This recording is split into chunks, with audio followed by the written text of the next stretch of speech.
Thank you for joining us this week on Retiring Well. On this show, we have an action-packed show filled with a multitude of different topics.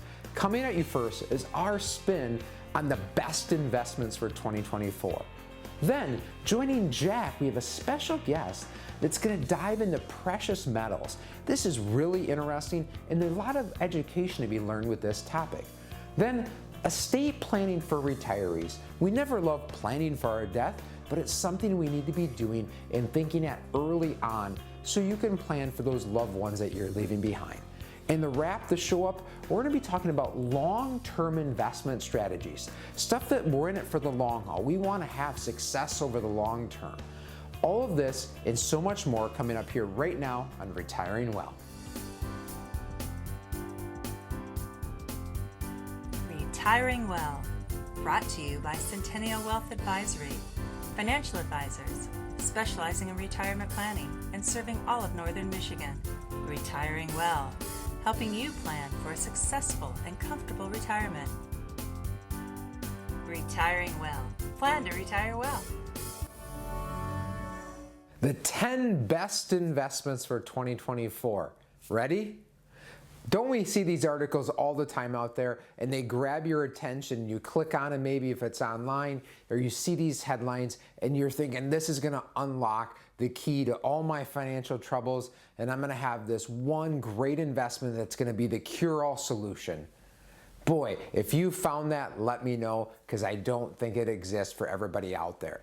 When I look at these articles, they're often interesting because it brings up some great information about individual investments that sometimes are true. Sometimes I think they're stretching the truth a little bit. But the key to when you're thinking of investments, when the next time you read those articles, think, how does this apply to me? How does this apply to my investment goals and my retirement plan? So keep in mind, investments are just tools. They're tools to help you get to the end goal. First, make sure you have that goal. Make sure you have that plan in place. If your goal is to save for retirement, what investment tools should we need to do that? Every profession out there has some form of tools they use to accomplish tasks. Think of a builder or contractor.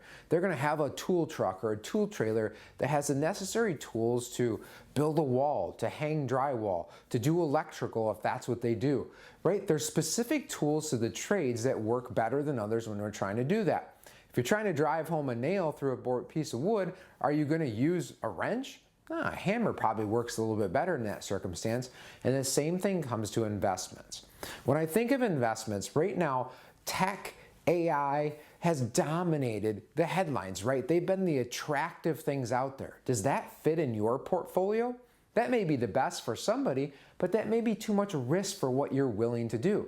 Sure, the returns are wonderful and they feel good when that stuff happens, but are you willing and able to take on that downside exposure? In a world right now where we hear a lot of geopolitical stuff, it's an election year, right? That stuff's happening out there. We still hear about inflation and interest rates and all that sort of stuff.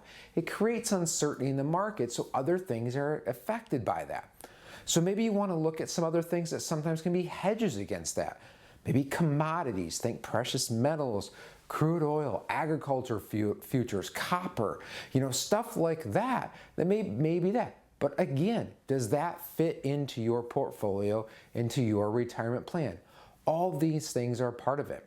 What if you're looking for income? What if you're at the point of your retirement life, your investment life, where you now want your investments to generate cash flow, to generate income out of that? You're beyond that growth and accumulation. Well, there's multiple options out there how to generate cash, right? We have dividend-paying stocks. We have fixed income, thanks bonds that spit out some form of interest. And in today's environment, we have attractive interest rates in accounts like savings, CDs, money market, fixed annuities, those sorts of things. So which one of those best fits you? Every person is different. So when you're talking to your neighbor, you're talking to a family member, something like that, and they're talking about a specific investment, that may be appropriate for them, but is it appropriate for you? Don't know. So when we start to look at this again, when we read these articles out there that talk about the best investments or the latest and greatest stock tips out there, ask yourself first, how does this fit my retirement goal or my plan? Second, What is the risk of this investment? What is that risk comfort level that you have, that uncle point? There's not a worse feeling of opening up an investment statement and you say, wow, I had no idea I could lose whatever that is. Again, in the upward trending markets, we're all high-fiving and life is grand and we're happy about those returns. But again, when we look back historically, occasionally there's bad years in these market times.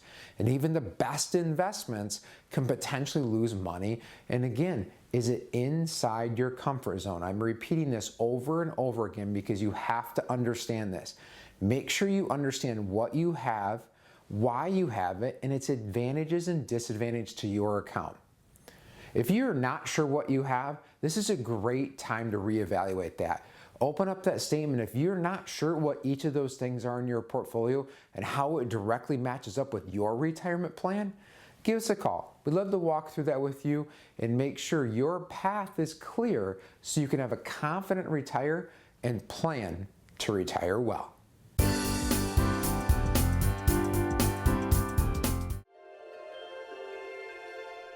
Living life isn't always easy.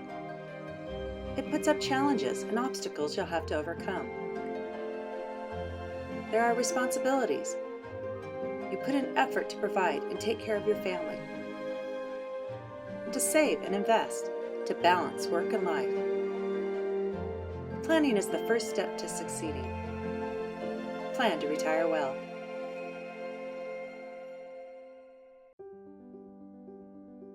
It's your retirement. How will you live it? How will you be remembered? Will you be able to send me an invitation? Will you be there for my ball games? Will you teach me your values? Will you be able to play with me? Oh, help me go to college. How will I remember you? Have the retirement you dream about. Contact us today.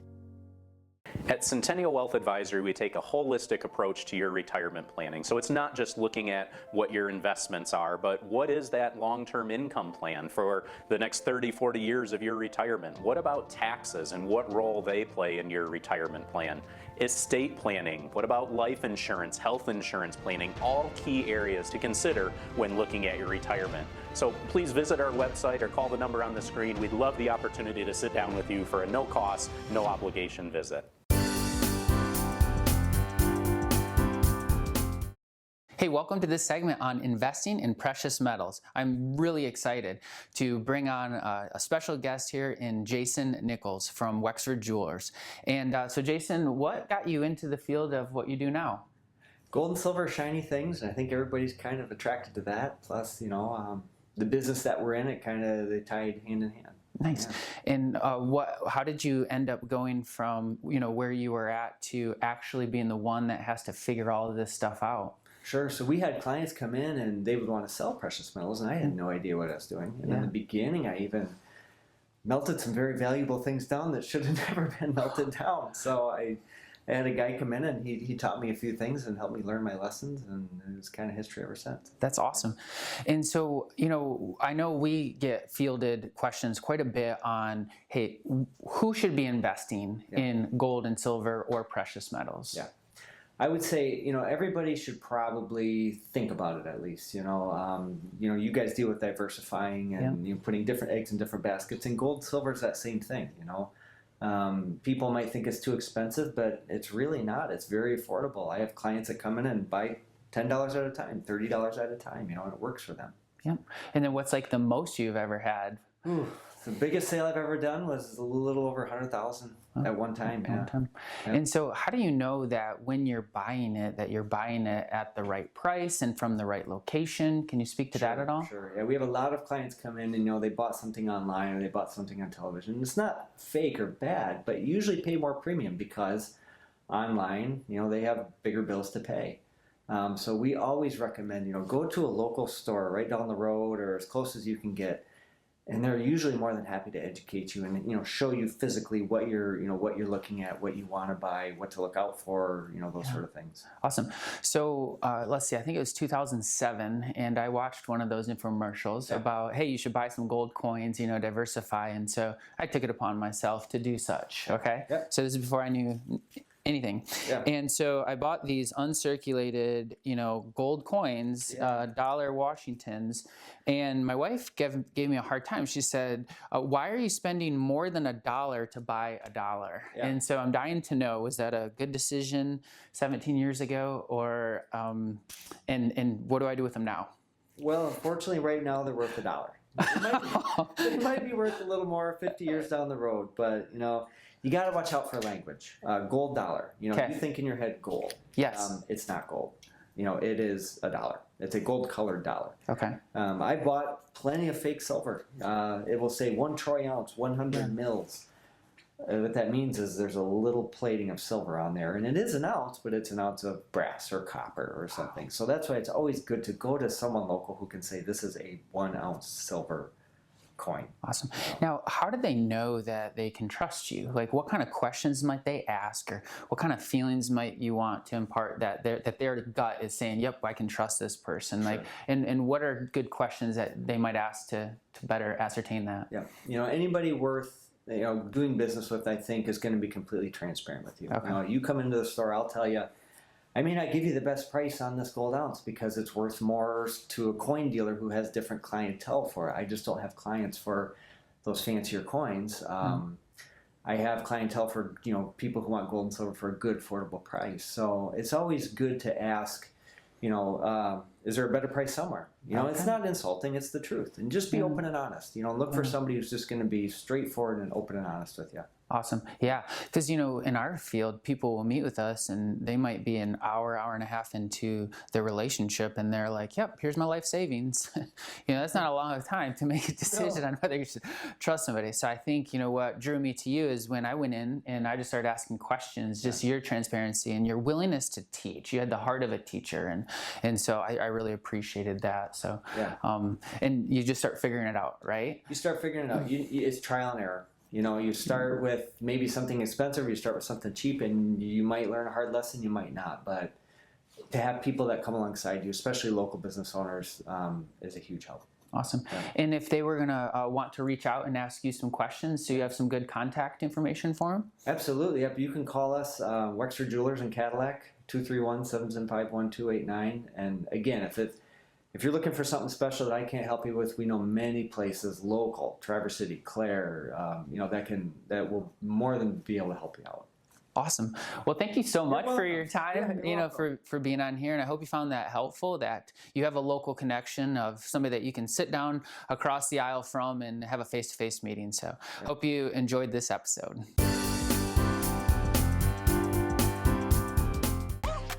Finding a reputable business shouldn't require luck or chance. But how can you tell who you can trust? Pro tip: the BBB connects people with businesses they can trust. So think of the BBB as the better. Check with the BBB first, because better businesses are honest and commit to high ethical standards bureau. That's why they're better. Always look for the sign of a better business and find a better business anytime at bbb.org. When it comes to your financial future, what's the value of a truly objective opinion? As someone looking for financial guidance, you have choices. There are thousands of captive financial professionals who work as employees for large national insurance companies and brokerages. There are also many independent financial professionals who aren't bound to any given insurance company, investment strategy, or product. So what's the difference, and why does it really matter to you? Consider this. If you walked into a doctor's office with a sore throat, a bad cough, and a high fever, you'd expect that doctor to assess your symptoms, do a thorough diagnosis, and ultimately hand you a prescription written to cure your particular ailment. In other words, you'd expect the doctor to consider all the medications available and give you his or her absolute best thinking on what's best for you. On the other hand, if that doctor opened the cupboard and only had 3 or 4 prescriptions available, maybe those offered by his or her favorite pharmaceutical rep, most patients would immediately raise an eyebrow, suspicious that they might not be getting what was really in their best interest. The same may be true for your financial well-being. If your financial professional is an employee who's contractually bound to represent a given insurance or investment company, only offering their products while there are literally hundreds of others available, how sure can you be that you're being offered what's truly best for your situation? You don't walk into a tailor or seamstress shop to get clothes clothing off some rack. You go for a custom-tailored fit. And with something as important as your financial future at hand, the stakes are even higher. We believe you deserve a truly objective opinion. We think you deserve to consider more of the available options. And we believe your financial future is worth a custom-tailored prescription to help you feel confident for the days ahead. If you'd like a second opinion on your current retirement strategy, simply contact our office today. Your grandchildren are precious to you. They are your life. This is your time to have that special relationship. Taking care of yourself is taking care of them. Centennial Wealth Advisory is offering a free, no-obligation retirement review to make sure you don't run out of money during your retirement. Centennial Wealth Advisory. Your best is yet to come.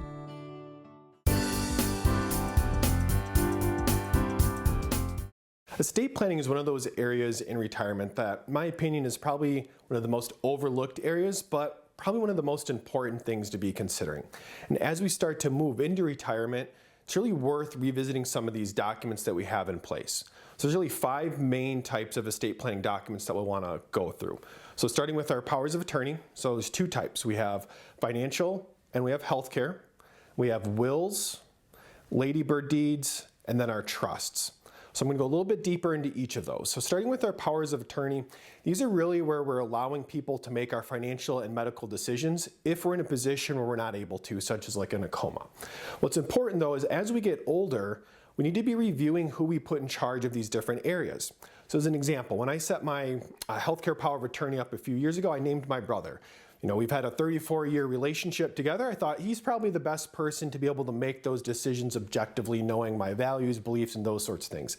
However, since I put those in place, he's since relocated out to the East Coast. So I want to think about, is he still the best person to be making decisions around, my health care if I'm in a position where I can't when he states away? So we want to be revisiting some of these different documents, make sure the people we have named there are still appropriate.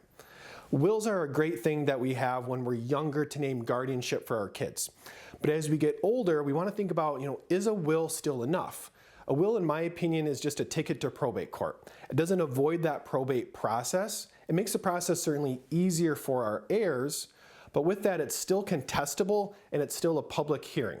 So again, if we have a will in place, it's a great starting point, but we want to be thinking about, is that still enough with our current goals and values and those sorts of things?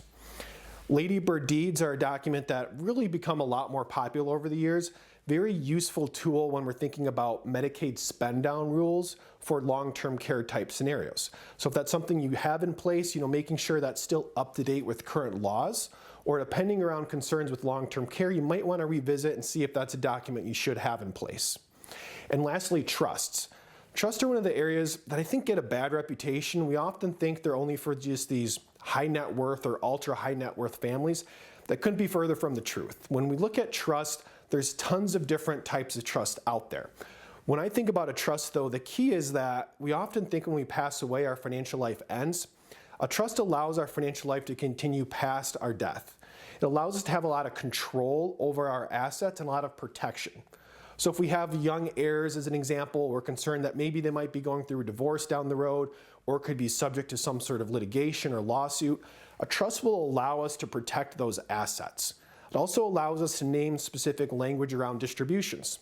It's a lot different when you inherit money versus when you build it. There's an emotional attachment that comes with that. A trust might be important for you if you're concerned with kids inheriting a large chunk of money and going out and buying a Ferrari when they turn 18 as an example. You can set up a specific plan as far as how these assets get passed on.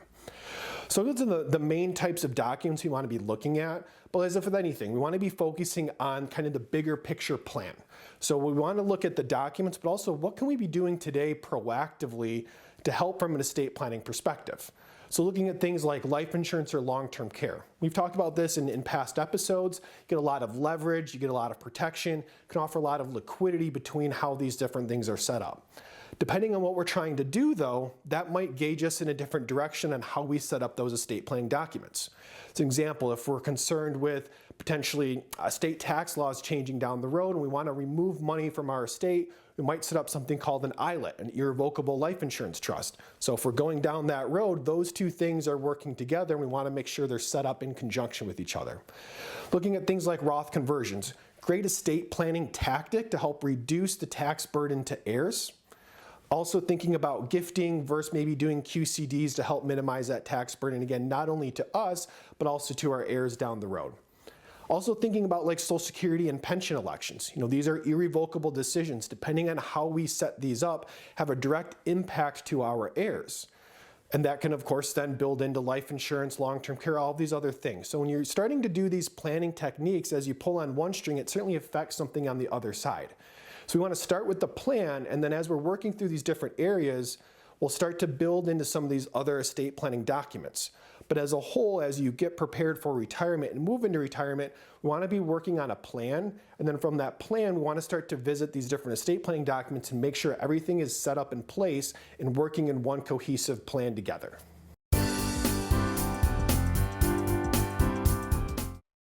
Retirement, something you've likely dreamed about for many years.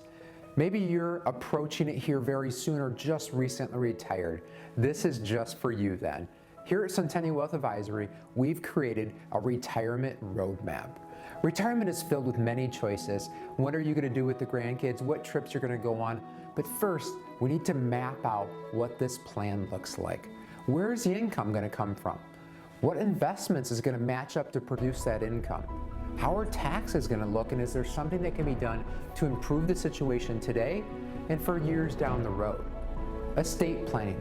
What happens when you're gone and you're not here? What would you like to see happen with your assets in your estate and all of your loved ones that are left behind?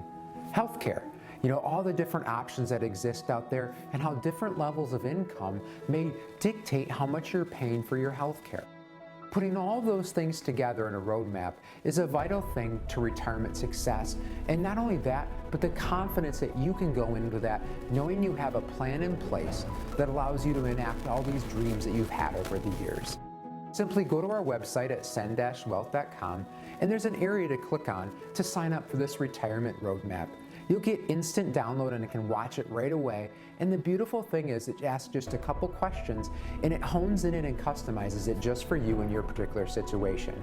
We hope that this video provides great value for you and again, gives you the confidence heading into your retirement so you can plan to retire well.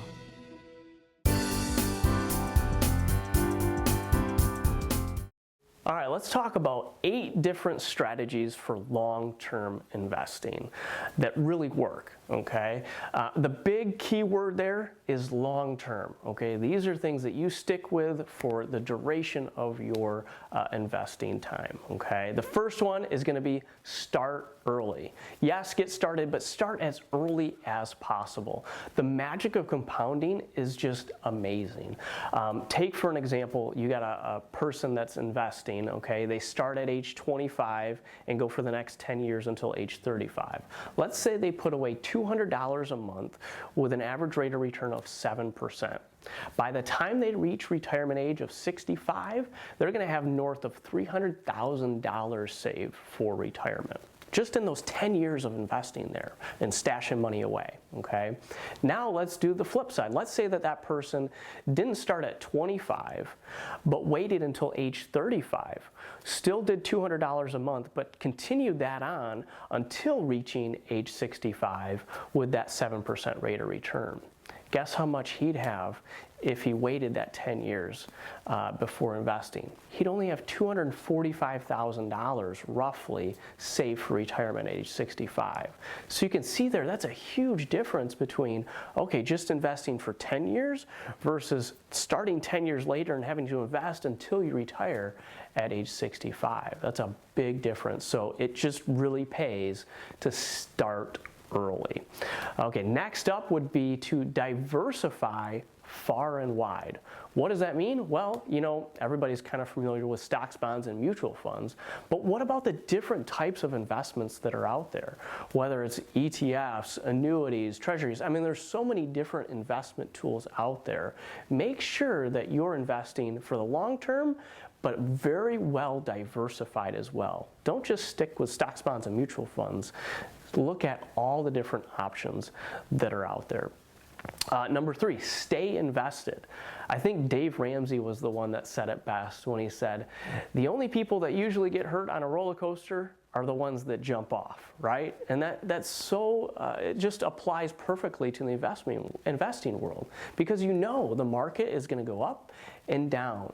Stay invested. Don't jump off that roller coaster, because you got to time it right twice, right? Time it right to get out once and then to get back in. And that's something that's very, very hard to do.